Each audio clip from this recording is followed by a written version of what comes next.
누가복음 12장 49절에서 53절입니다.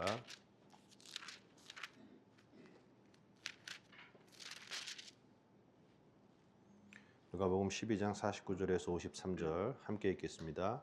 내가 불을 땅에 던지러 왔노니 이 불이 이미 붙었으면 내가 무엇을 원하리요?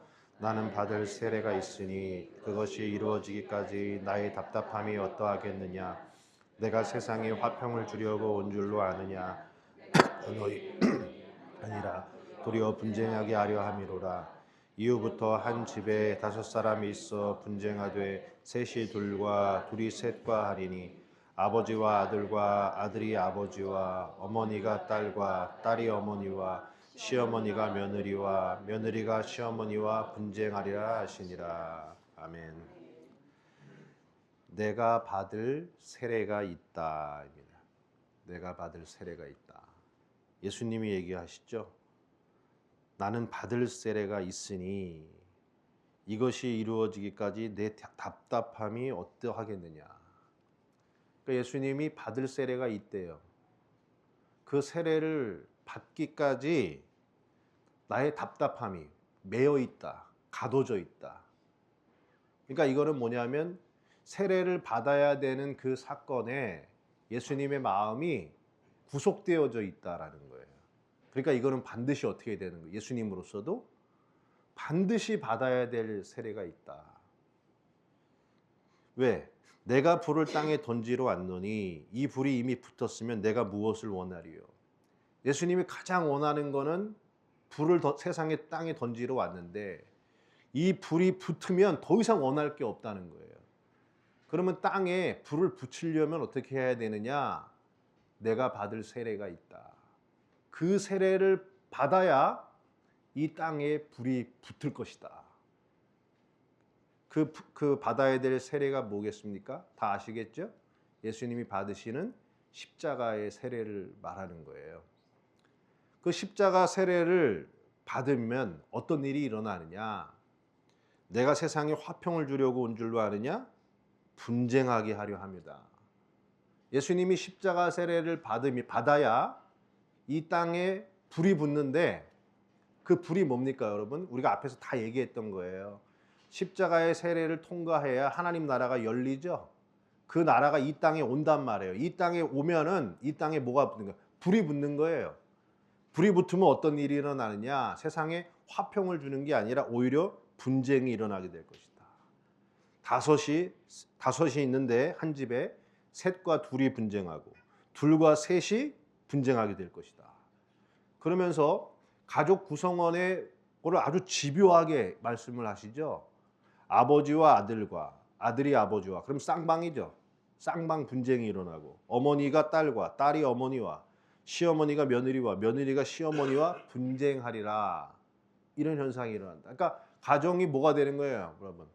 풍비박산이 나는 거죠. 예? 그러니까 이게 부담되는 부분이죠. 그래가지고 이거를 잘못 막 이해해가지고 자기가 예수님 믿고 교회 열심히 다녀서 가정 깨지는 거를 당연시 생각하는 그런 분들도 간혹 있어요. 그 다음에 이단들이 꼭 이걸 써먹어요. 너가 지금 이단 사상, 자기들 이단이라고 안 그러겠지. 너가 참된 진리를 오니까 너의 어머니가 다니는 교회, 아버지 교회 그거랑 너랑 붙게 되는 거야.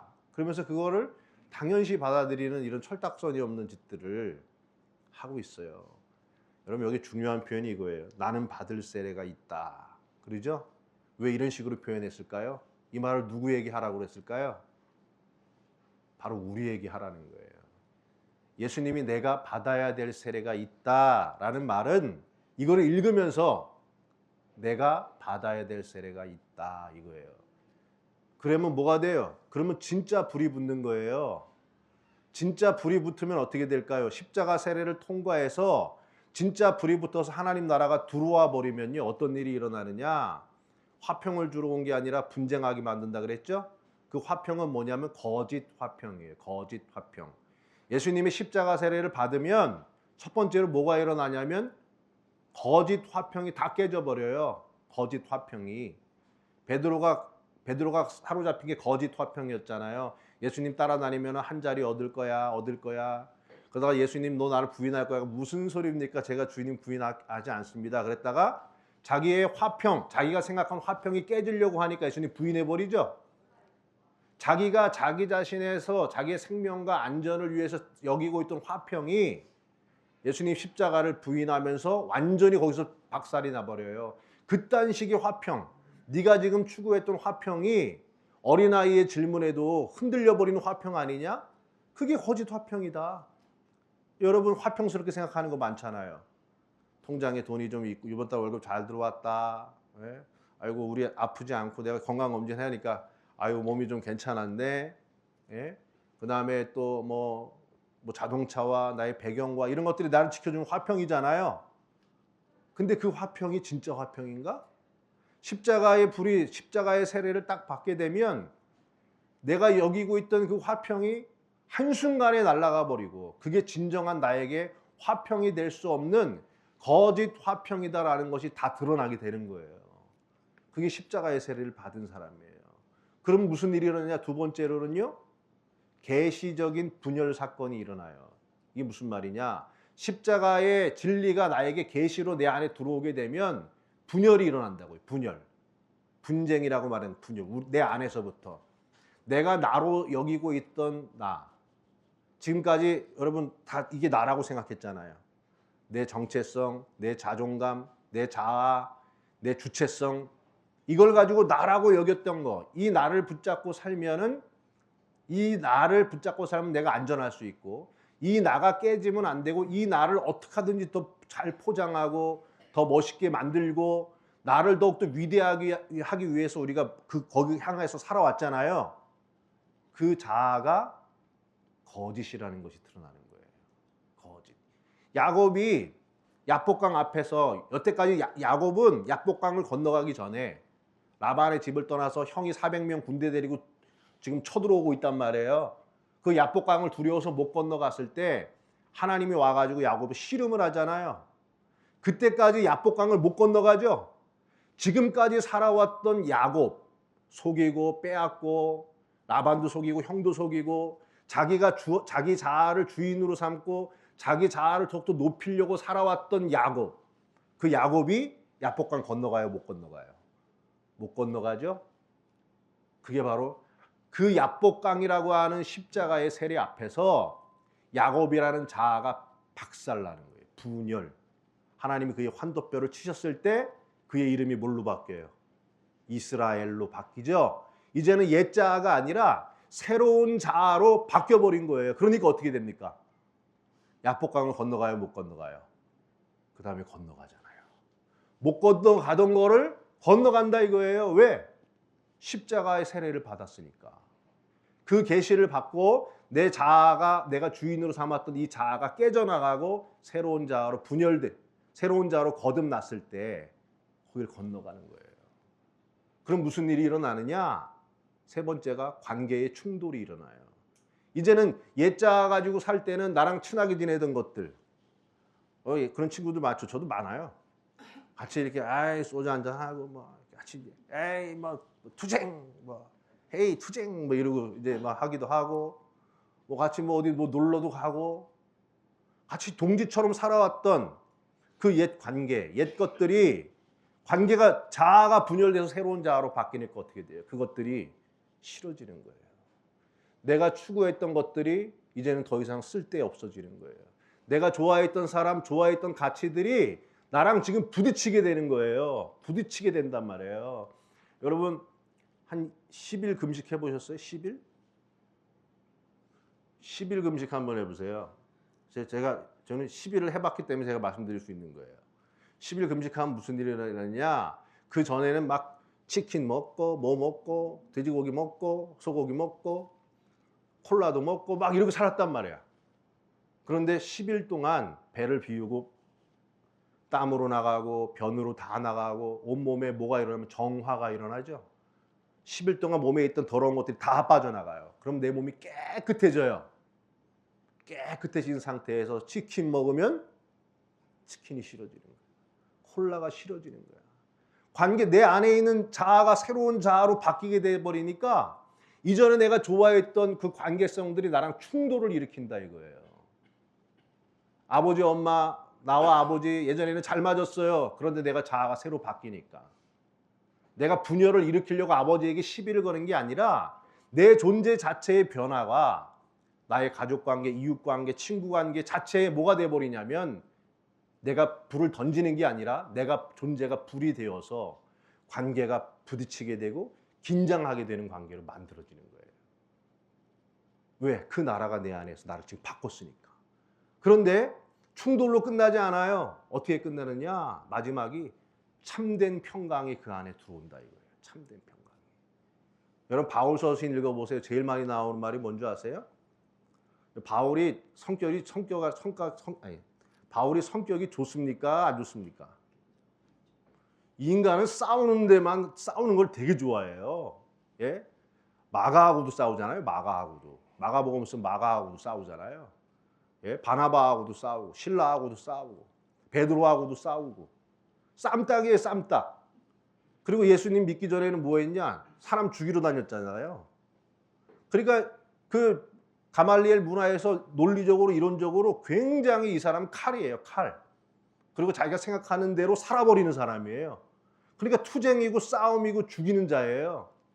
그런데 다메섹에서 예수님 딱 만나고 나가지고 눈이 멀고 그가 다시 눈을 뜨게 되었을 때 십자가 세례를 받고 바뀌게 되었을 때 그의 삶에 외면적으로는 싸우고 투쟁하는 것 같았어요. 누구와도 논쟁하는 사람 같았어요. 베드로고도. 근데 그의 서신서를 읽어보세요. 제일 많이 나온 단어가 뭔지 아세요? 평강입니다. 평강. 그는 너가 진짜 사도냐? 너 거짓 사도지. 네가 무슨 사도 너 예수님 제자도 아니잖아. 이런 핍박과 같은 교회 안에서도 공격을 받았어요. 그리고 자기의 신앙적 열정, 전도의 열정을 따라갈 만한 사람들이 없으니까 다 성이 안 차니까 부딪혔어요. 그리고 말도 잘 못해요. 글은 잘 쓰는데. 그런데 그런 공격들을 받으면서 그의 마음속에는 뭐가 있었느냐? 평강이 있었다 이거예요. 사람들이 인정해주지 않아도 평강. 복음을 위해서 그가 투쟁하는 거고 싸우는 것 같으면서도 그의 마음속에는 빼앗기지 않는 뭐가 있었냐? 평강이 있었다. 이게 십자가 세례를 받은 사람들의 모습. 여러분 이런 제가 지금 말씀드린 이 네 가지의 모습들이 우리 그 부모님 세대들, 저희 어머니 세대들이나 우리 윗세대들은 그런 딱 봐도 딱 그거야. 제가 지금 말씀드린 거짓 화평이 깨지고 자기의 계시적 분열, 자기의 자아가 새로 바뀌게 되고 그러다 보니까 관계적 충돌도 일어나고 그러나 그 관계적 충돌 안에서도 맨날 입에서 찬송가 부르고 다니고 평화, 평화로다. 뭐가 그렇게 평화인지. 예? 평화, 평화로다. 그래서 얼굴에 해같이 얼굴이 빛나잖아요. 우리 부모님 세대들은 그런 분들이 많았어요. 오늘날 어떻게? 왜 부모님 세대는 그렇게 많았을까요? 그분들은 십자가 세례를 받았기 때문에 그래요. 십자가 세례를 받으니까 진짜로 뭐냐면 이 세상에 불이 돼가지고 십자가 세례를 받으니까 그 안에 하나님 나라가 임했단 말이에요. 그 하나님 나라가 임하니까 그가 다니고 있는 데가 다 뭐냐? 불이 돼버린다. 불이 돼가지고 주변을 태워버리고 주변을 정화시키고 주변을 파멸시키는 게 아니라 주변을 새로운 피조물로 창조해 나가는 역사를 이렇게 냈다 이거예요. 그게 한국교회. 한국교회가 그랬잖아요. 그게 여러분 예수님이 받으신 세례고 내가 받아야 될 세례예요. 여러분 예수님 받으신 세례가 뭐예요? 우리가 예수님 세례를 십자가 세례를 받고 우리의 죄를 대속하셨다 이렇게 말하면 건 당연히 진리죠. 그런데 예수님으로 보자 이거예요. 예수님으로. 하나의 인간으로 예수님을 봐보자 이거예요. 가정입니다. 그럼 예수님이 받아야 될 세례는 뭡니까? 죽는 거잖아요. 내가 죽는 거예요. 내가 죽은 다음에 어떻게 될지 모른단 말이에요. 그런데 내가 죽은 다음에 어떻게 될지 모르는 것을 누구에게 맡겼어요? 아버지에게 맡겼잖아요. 아버지에게 맡기고 죽음의 구덩이로 들어가는 거예요. 내가 살지 죽을지 살지 아버지에게 맡깁니다. 이제 나는 내 주권이 아니라 내 죽음과 삶과 죽음을 다 아버지께 통째로 맡기니 나를 죽이는 분도 하나님이요 나를 살릴 분도 아버지니 아버지 손에다가 자기를 맡기고 들어가신 거잖아요. 지금 십자가 전에는 예수님 말씀하시고 선포하시고 병든 자 고치고 자신의 말씀을 선포하시고 입증하시고 증명하셨어요. 그런데 십자가 안으로 들어갈 때 뭐래요? 이제는 모든 설명과 입증과 증명이 닫히는 거예요. 십자가로 보여주는 거예요. 십자가 하나로 내가 했던 말과 증언이 참인지 거짓인지를 십자가 하나로 증명해내겠다. 그 모든 것을 다 누구에게? 아버지에게 유의하는 거예요. 그럼 여러분 묻겠습니다. 세례를 받으신 거예요? 세례를 받았냐 이거죠. 이건 뭐 너는 받았냐? 저도 마찬가지. 저도 엄청 찔리는 얘기죠. 그러니까 우리가 세례 다 받았잖아요. 물 세례. 저는 침례 받았습니다. 받았습니다. 무슨 받은 거야? 예수님이 십자가에서 진짜 죽으시고 그 안에서 부활하신 그 세례를 받으셨냐 이거예요. 그 세례를 받지 않으니까 지금 세상에 우리가 불입니까? 맹물입니까? 맹물이잖아요. 맹물. 우리 윗세대들은 그 불세례를 받으시고 이 세상에 정말 불꽃처럼 살아가셨습니다. 오늘 우리 시대에 내가 받아야 될 세례가 있다라는 이 예수님의 말씀이 바로 내가 받아서 주여 내가 이 세상에 사는 동안 받아야 될 세례가 있습니다. 그 세례를 받게 해 주십시오. 그래서 그 나라를 여기에서 내 안에서 이루게 하시고 내가 이 세상에 불처럼 던져져서 이 세상의 죄와 어둠을 소멸시키고 새로운 피조물로 창조해 나가는 하나님의 역사에 쓰임받게 하여 주옵소서. 그 정도의 바람, 그 정도의 기도 제목, 그 정도는 가지고 살자 이거죠. 그 정도 기도 제목도 없잖아요. 뭐 되게 해주세요. 뭐 로또 되게 해주세요. 뭐 되게 이것만 있지.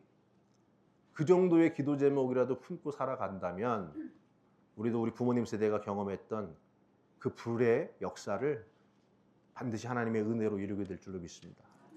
하나님 감사합니다. 내가 받아야 될 세례가 있다. 이 말이 우리의 고백이 되게 하여 주시옵소서. 우리의 기도가 되게 해주시고 우리의 소망이 되게 하여 주옵소서. 예수님의 이름으로 기도했습니다. 아멘.